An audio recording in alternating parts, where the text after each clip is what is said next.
말씀은 출애굽기 4장 10절부터 12절까지 말씀입니다.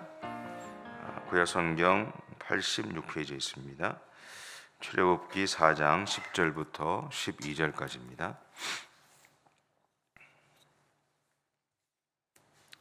우리 함께 봉독하겠습니다. 모세가 여호와께 아뢰되 오 주여, 나는 본래 말을 잘하지 못하는 자니이다.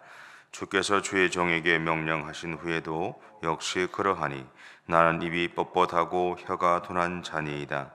여호와께서 그에게 이르시되 누가 사람의 입을 치었느냐?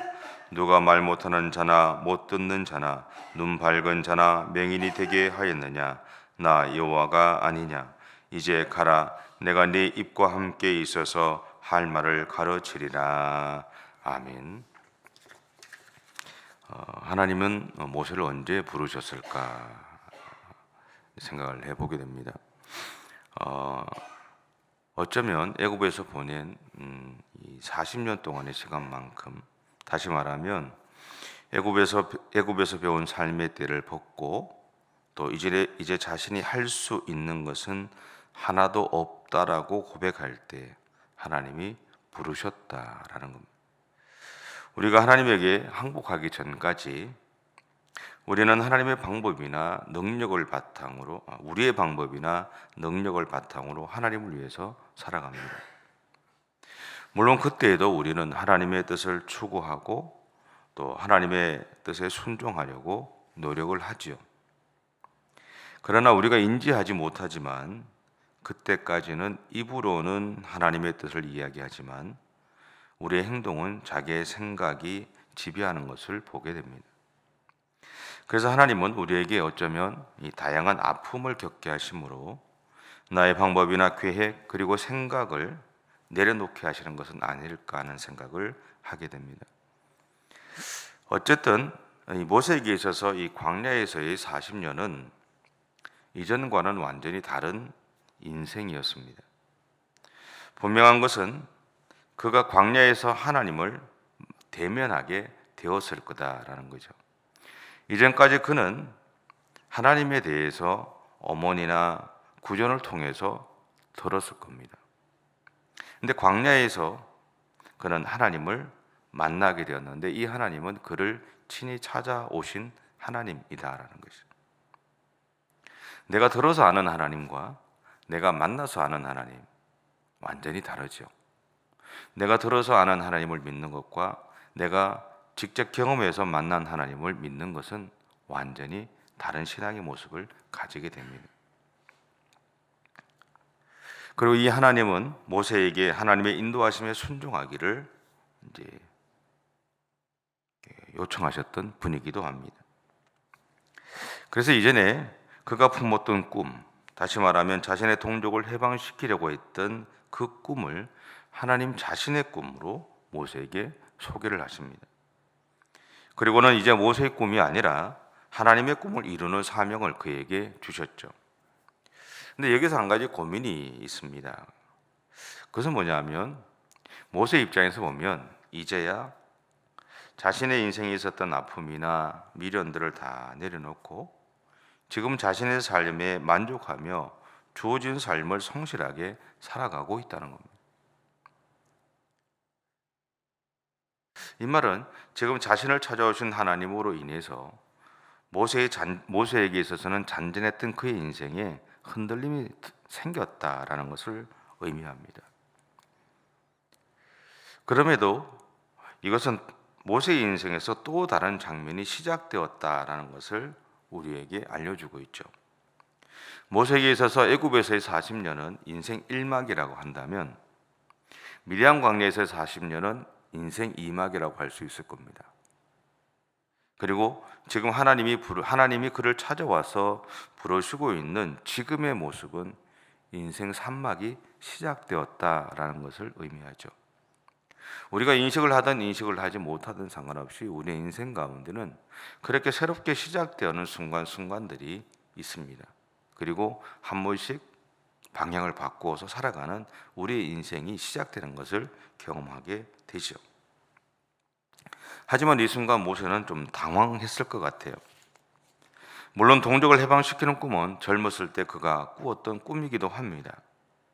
하지만 그때는 젊은 혈기도 있었고 열정도 있었고 자신이 가지고 있는 가문이나 학문을 배경으로 할 수 있었습니다. 그래서 그는 충분히 가능하다고 생각을 했죠. 근데 그 꿈은 꽃을 피워보지도 못한 상태에서 포기해야만 했습니다. 더구나 그 일은 그의 평생의 상처와 후회와 회환으로 남은 아픔이 되었던 것이죠. 모세는 바로 그런 마음을 다스리기 위해서 40년의 이 시간들을 가져야 했던 겁니다. 그래서 다 잊었어요. 다 포기했습니다. 더 이상 거기에 대해서 미련을 두지 않았어요. 그런데 오늘 그를 찾아오신 하나님은 하나님으로 인해서 그는 자신이 다시는 생각하고 싶지 않았던 과거 자신의 꿈을 다시 생각하게 되는 상황에 맞닥뜨린 겁니다. 다시 그 상처가 스물스물 그의 마음 가운데서 일어나기 시작했습니다. 이 현실이 그를 당황스럽게 만들었을 거죠. 예전에 어느 목사님과 통화를 하게 되었던 적이 있습니다. 그분이 하는 얘기가 지금 교회를 나와야 한다는 것이죠.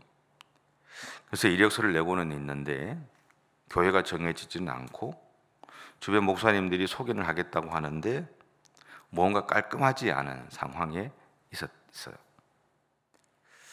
근데 그럼에도 이분이 어떤 얘기를 하느냐면 지방은 좀 멀다라는 거죠. 그냥 지금 여기 내가 있는 이곳에서 멀지 않은 곳에 있고 싶다고 이야기를 해요. 그 이야기를 듣고 제가 그분에게 이런 이야기를 했어요. 목사님, 저도 비슷한 상황이었지 않습니까? 근데 나중에는 그런 것까지 다 내려놓게 되더라고요. 그런 다음에 하나님이 길을 여셨습니다라고 이야기했던 기억이 있어요. 그럼 몇 년 전에 대구에서 목회를 하던 후배가 전화가 왔어요. 뭐라고 하느냐면 전라도에 있는 어느 시골에 있는 교회에 설교를 하러 가게 되었다는 거예요. 근데 고민이 있다는 거죠. 자기는 경상도 사람이고 또 시골에서 살아보지도 않아서 시골에서 목회를 어떻게 해야 되는지 잘 모르는데 그것이 자기에겐 두려움이 오고 또 그것 때문에 그냥 안 가야 되지 않겠냐라는 그런 생각들을 이야기를 했어요. 그래서 제가 좀 기다려보라고 그랬어요. 네가 거기 냈다 그래서 당신이 거기 냈다 그래서 거기서 설교하러 오라 뭐 거기서 어떻게 결정된 게 아니지 않느냐. 그래서 일단 설교를 하러 갔어요. 근데 설교하고 나서 며칠 후에 전화가 다시 왔어요. 그곳에서 오라고 한대요.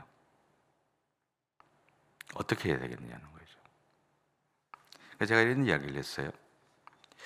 교회가 목사를 선택하는 것 같지만 사실은 하나님이 선택하고 보내신다.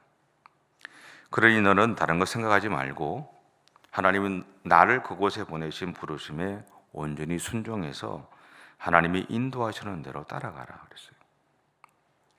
저는 이런 생각이 있습니다. 오늘 하나님이 우리에게 원하시는 것은 우리의 모든 것을 온전히 하나님의 손에 맡기는 거죠. 여기서 맡긴다는 것은 하나님이 일하실 것을 기대하면서 나에게 주어진 삶의 현실에서 최선을 다하는 것을 말합니다. 그리고 오늘 모세는 바로 이런 결정의 순간에 서 있었던 겁니다.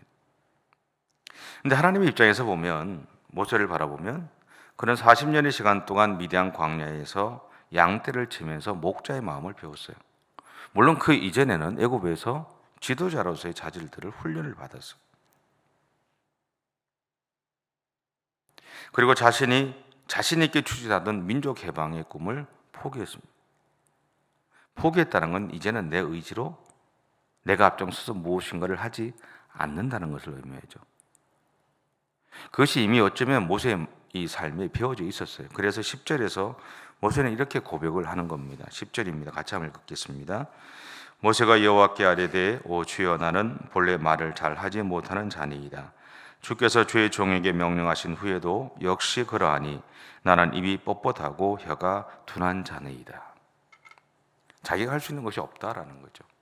자신이 더 이상은 자신은 자기 인생에서 자신이 없다라는 거죠. 하나님이 하시는 그 이야기를 나는 할 수 없다라고 고백하고 있는 겁니다. 그런데 하나님 바로 이런 태도를 가진 모세를 부르셨다라는 겁니다. 자신 있어 하던 모세는 하나님이 부르지 않으셨어요. 내가 무엇인가를 하려고 할 때 하나님은 부르지 않으셨어요. 그런데 내가 이제 할 수 없다라고 할 때 하나님이 부르고 계신다라는 거죠. 좀 이해할 수 없는 상황이지만 그래도 하나님은 그때 모세를 부르셨습니다. 그리고는 모세가 자신 없다고 하는 그것을 채우시는 분이 하나님이시다라는 것을 선언하고 계신다라는 거죠. 이것이 11절과 12절입니다. 11절, 12절 다시 한번 읽겠습니다. 여호와께서 그에게 이르시되 누가 사람의 입을 지었느냐 누가 말 못하는 자나 못 듣는 자나 눈 밝은 자나 맹인이 되게 하였느냐 나 여호와가 아니냐 이제 가라 내가 네 입과 함께 있어서 할 말을 가르치리라. 여러분 분명한 것은요, 우리의 인생에서 부족함을 채우시는 분은 하나님이십니다.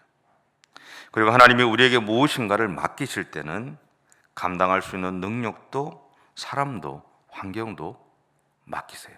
붙여주세요. 내가 할 수 있다고 할 때는 그런 것들이 싹 사라집니다. 그런데 내가 할 수 없다고 할 때 하나님이 나를 찾아와서 나에게 무엇인가를 맡길 때는 그 모든 상황들을 만들어서 도우시는 하나님의 일하심이 있다는 사실들을 기억하십시오. 오늘 여러분이 살아가는 하루의 삶들 속에서 이러한 하나님의 일하심은 분명히 있습니다. 내가 앞장서서 나아갈 때 하나님은 아무런 일도 하시지 않지만 내가 할 수 없는 상황 속에 머물러 있을 때, 그래서 하나님의 도우심을 요청하고 구하고 있을 때 하나님은 내 삶 가운데서 일하시는 거예요. 도우시고 역사하시고 상황을 만드시고 사람을 붙이세요. 막힌 길들을 열어주세요. 그 하나님을 기억하시면서 오늘도 믿음으로 그렇게 살아가시기를 바랍니다. 기도하겠습니다.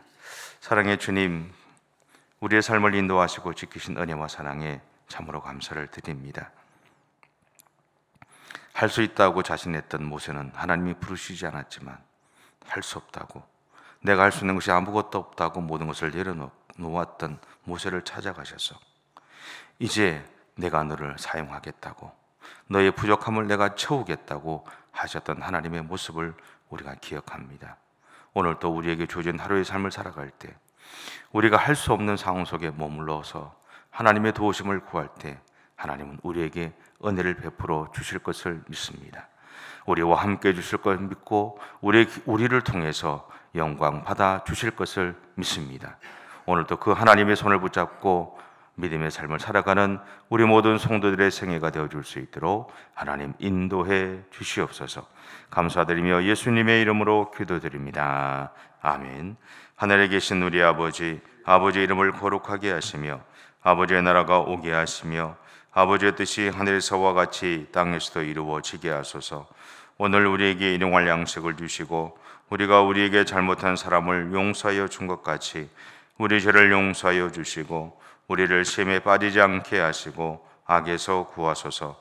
나라와 권능과 영광이 영원히 아버지의 것입니다. 아멘.